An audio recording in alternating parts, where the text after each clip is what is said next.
Thank you. Thank you all. In 1964, I was a little girl sitting on the linoleum floor of my mother's house in Milwaukee, watching Anne Bancroft present the Oscar for Best Actor at the 36th Academy Awards.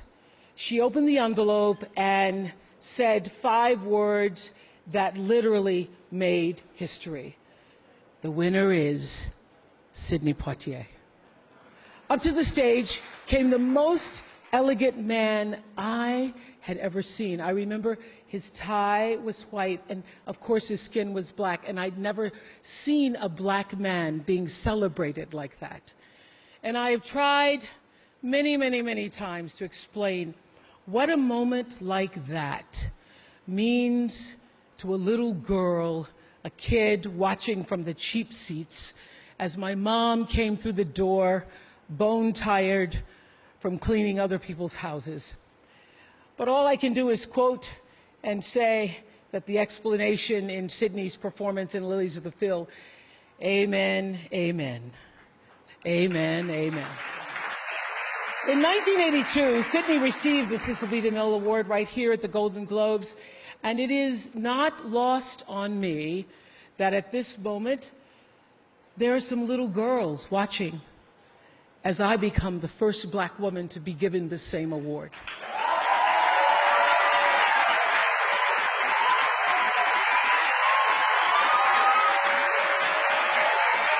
It is an honor.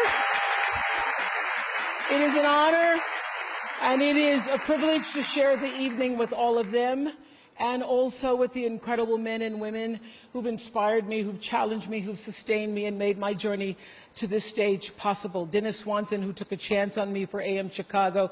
Quincy Jones, who saw me on that show and said to Steven Spielberg, yes, she is Sophia in The Color Purple. Gail, who's been the definition of what a friend is, and Stedman, who's been my rock, just a few to name. I'd like to thank the Hollywood Foreign Press Association, because we all know that the press is under siege these days. But we also know that it is the insatiable dedication to uncovering the absolute truth that keeps us from turning a blind eye to corruption and to injustice, to tyrants and victims and secrets and lies. I want to say that I value the press more than ever before as we try to navigate these complicated times, which brings me to this. What I know for sure is that speaking your truth is the most powerful tool we all have. And I'm especially proud and inspired by all the women who have felt strong enough and empowered enough to speak up and share their personal stories. Each of us in this room are celebrated because of the stories that we tell. And this year, we became the story. But it's not just a story affecting the entertainment industry. It's one that transcends any culture, geography, race, religion, politics, or workplace. So I want tonight to express gratitude to all the women who have endured years of abuse and assault because they, like my mother, had children to feed and bills to pay and dreams to pursue.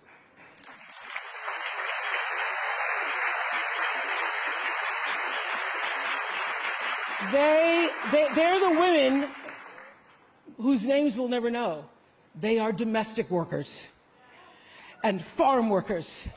They are working in factories, and they work in restaurants, and they're in academia and engineering and medicine and science. They're part of the world of tech and politics and business. There are athletes in the Olympics, and there are soldiers in the military. And there's someone else, Recy Taylor. A name I know, and I think you should know too.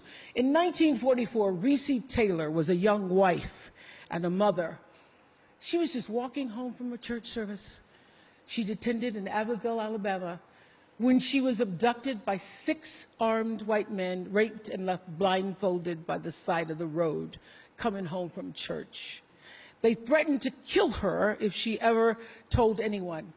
But her story was reported to the NAACP, where a young worker by the name of Rosa Parks became the lead investigator on her case. And together, they sought justice. But justice wasn't an option in the era of Jim Crow.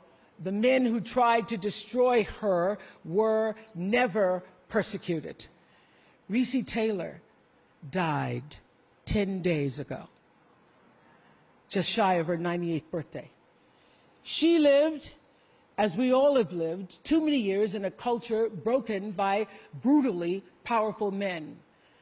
For too long, women have not been heard or believed if they dared to speak their truth to the power of those men.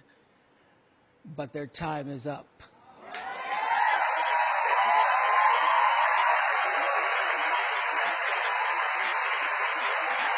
Their time is up.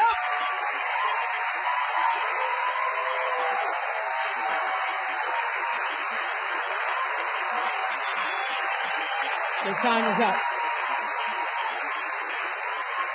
And I just hope that Recy Taylor died knowing that her truth, like the truth of so many other women who were tormented in those years, and even now tormented, goes marching on. It was somewhere in Rosa Parks' heart almost 11 years later when she made the decision to stay seated on that bus in Montgomery. And it's here with every woman who chooses to say, "Me too." And every man who chooses to listen. In my career, what I've always tried my best to do, whether on television or through film, is to say something about how men and women really behave, to say how we experience shame, how we love and how we rage, how we fail, how we retreat, persevere, and how we overcome. I've interviewed and portrayed people who've withstood some of the ugliest things life can throw at you, but the one quality all of them seem to share is an ability to maintain hope for a brighter morning, even during our darkest nights. So I want all the girls watching here and now to know that a new day is on the horizon. And when that new day finally dawns, it will be because of a lot of magnificent women, many of whom are right here in this room tonight, and some pretty phenomenal men fighting hard to make sure that they become the leaders who take us to the time when nobody ever has to say, "Me too," again. Thank you.